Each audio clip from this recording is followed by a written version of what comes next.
Bienvenidos un día más a En la mente del asesino. En el vídeo de hoy viajaremos a la Barcelona de principios del siglo XX, tiempos particulares que daban espacio para infinidad de acontecimientos de todo tipo. Retrocedemos hasta esa época para contarte la tenebrosa y singular historia de la vampira Enriqueta Martí. ¿Habías escuchado ese nombre? ¿Conoces la historia de la vampira de Barcelona? Quédate para conocer todos los detalles de estos terroríficos sucesos. Pero antes, suscríbete al canal para no perderte ninguno de mis futuros vídeos. ¡Comenzamos! A la Barcelona de 1912 se la denominaba también la ciudad de los prodigios, enriquecida culturalmente, activa y dinámica, a la que llegaba una cantidad importante de peregrinos, dadas las oportunidades para lograr desarrollarse económicamente ofrecidas en la región. Pero no todo era tan sencillo. Con el crecimiento de la población, la ciudad creció, y con ella una gran cantidad de problemas de salubridad, como la tuberculosis, que en esa época no tenía cura, y problemas en materia de seguridad. En estas condiciones, en el barrio llamado Raval, uno de los más famosos de Barcelona, comienzan a desaparecer niños y niñas. Desapariciones que empiezan a preocupar y dan que hablar a la población. Comienzan las especulaciones y el relato de una serie de sucesos tanto razonables como paranormales. Estas circunstancias y hechos dieron lugar al terrible caso de Enriqueta Martí, también llamada la vampira de Barcelona. La Barcelona actual es muy diferente a la que era la ciudad condal a finales del siglo XIX y principios del XX. Las luchas entre las clases sociales, burgueses, poder y trabajadores, provocadas por la precariedad y una histórica resistencia anarquista, habían enfrentado a una gran parte de la población agotada por los duros trabajos en las fábricas y con la oligarquía dueña de los medios de producción y del poder local catalanes. En ese contexto nace Enriqueta Martí Ripollès, el 2 de febrero de 1871 en Sant Feliu de Llobregat, un pueblo de la periferia de Barcelona. Sus padres eran Pablo Martí y Pons, Eulàlia Ripollès. En 1877 nació su hermana menor, Francisca.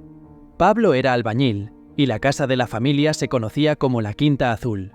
Su madre murió poco después de nacer Francisca, dejando a las dos hijas solas con su padre Pablo Martí. El hombre trabajaba todo lo que podía para poner comida en la mesa. A los 15 años, Enriqueta se trasladó a Barcelona para trabajar. Comenzó como sirvienta y niñera, pero no le fue bien, y la falta de dinero la empujó a la prostitución. Años después conoció a Joan Pujaló, un pintor y decorador venido a menos. Se enamoraron y se casaron en 1895, en la parroquia de Belén, en las Ramblas. Fue un matrimonio muy infeliz, discutían con frecuencia. Los negocios de venta de antigüedades y herboristería, en el que ella ejercía de curandera, iban mal y el dinero no llegaba.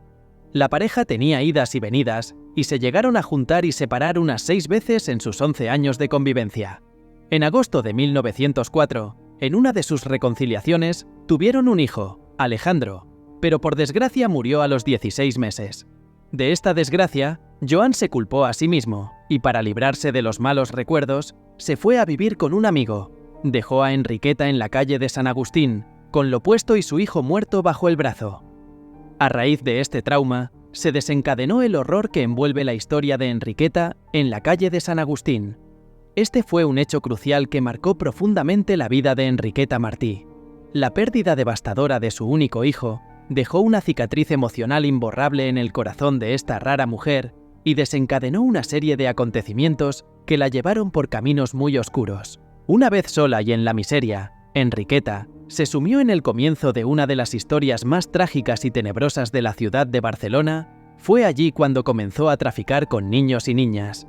Los desaparecidos tenían la misma edad y el mismo aspecto que Alejandro. Los niños fueron secuestrados en el barrio del Raval, en calles, mercados y patios de vecinos de Barcelona, en los años siguientes. Al principio esto se tomó como una historia que los padres contaban a sus hijos para que fuesen precavidos al salir o jugar en la calle. El gobernador civil de la ciudad, Manuel Portela Valladares, intentaba ocultar la gravedad sobre las desapariciones, diciendo que todo esto eran rumores y habladurías de la gente. Debido a la fuerte presencia de la tuberculosis en la ciudad, que hasta entonces no tenía cura, comenzó a propagarse la creencia de que la sangre joven podría curar la enfermedad, es decir, que la sangre de niños tenía poderes curativos. También que con su grasa se podrían curar otro tipo de enfermedades, e incluso que la vitalidad de las niñas y niños podría ser traspasada a través de este estilo de prácticas. En 1905, una epidemia de difteria arrasó la ciudad por su mortalidad y gravedad. La enfermedad afectaba a los niños, que tenían que vivir en la calle y buscar comida donde podían. Enriqueta los secuestraba y se los llevaba a su casa para, supuestamente, cuidarlos y ayudarlos con su dura situación. Esto llamó la atención de la gente del Raval, que en principio sospechaban que, tal vez, los vendía a familias adineradas, pero lo cierto, se pudo demostrar, que los utilizaba para fines macabros, como vender su sangre o prostituirlos. Así comenzó a desarrollar la vampira de Barcelona una doble vida. Cuando se encontraba a la luz del sol, recorría la ciudad con harapos, mendigando, haciéndose pasar por una mujer en situación de calle. Y por la noche, a la luz de la luna, vestía sus mejores trajes de gala, ya que en ese contexto realizaba encuentros con personas de la alta sociedad. Era en ese horario donde ella regentaba un prostíbulo en el que había niños y niñas desde 5 a 6 años en adelante. Mientras profundizamos en los crímenes de Enriqueta Martí, ¿qué aspecto de su historia te resulta más perturbador? Comparte tu impresión en los comentarios mientras exploramos más sobre esta oscura figura.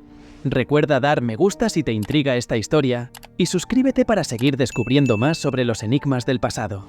El 10 de febrero de 1909, una niña llamada Teresita Guitart había desaparecido en un descuido de menos de 10 segundos del lado de su madre. Se supo después que le ofreció dulces y en un segundo la cogió, aunque la niña intentó escapar. Evidentemente no lo consiguió. La prensa se hizo eco de la desaparición de la niña y todo el mundo lo comentaba.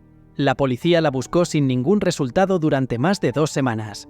Una mujer llamada Claudina Elías, considerada una chismosa por sus vecinos, fue la que dijo haber visto la cara de la niña desaparecida a través de una ventana en casa de Enriqueta. Claudina la chismosa se lo comentó a un vecino apodado El Colchonero, y este se dirigió a la policía a contar y describir que esta niña era igual a la desaparecida Teresita, con la particularidad de que se encontraba totalmente rapada. El policía que recogió la denuncia, llamado José Asens, se lo comunicó a su superior, un tal Ribot. El 27 de febrero de 1912, la policía se presenta en una casa de la calle Poniente. Primeramente entran al domicilio con la excusa de un delito menor, la tenencia de unas gallinas, y lo que encontraron fue totalmente espeluznante. Una vez dentro, descubren que había un número indeterminado de niños y niñas secuestrados. La policía preguntó a los menores sus nombres de uno en uno. Alguno era tan pequeño que ni lo sabía. Teresita sí lo recordaba. Además, también llamó la atención de la policía que una de las niñas, de nombre Angelita, decía que era hija de esta terrible criminal. La llevaron detenida a la comisaría de policía, y en el transcurso de la investigación, las autoridades descubrieron una gran cantidad de pruebas incriminatorias dentro de su casa. Estas pruebas incluían piezas anatómicas, cabello y ropas pertenecientes a los niños secuestrados. La macabra colección de restos sugirió la magnitud de sus crímenes y confirmó las sospechas de que Enriqueta estaba involucrada en rituales y actividades macabras. En el documento de registro llevado a cabo en el domicilio, se describen una gran cantidad de tarros con sangre, grasa abdominal y tarros con polvo de los huesos. Los tarros encontrados con un contenido viscoso desconocido, se cree que los hacía ella como remedios medicinales utilizando algunas partes de los cuerpos de estos pobres niños.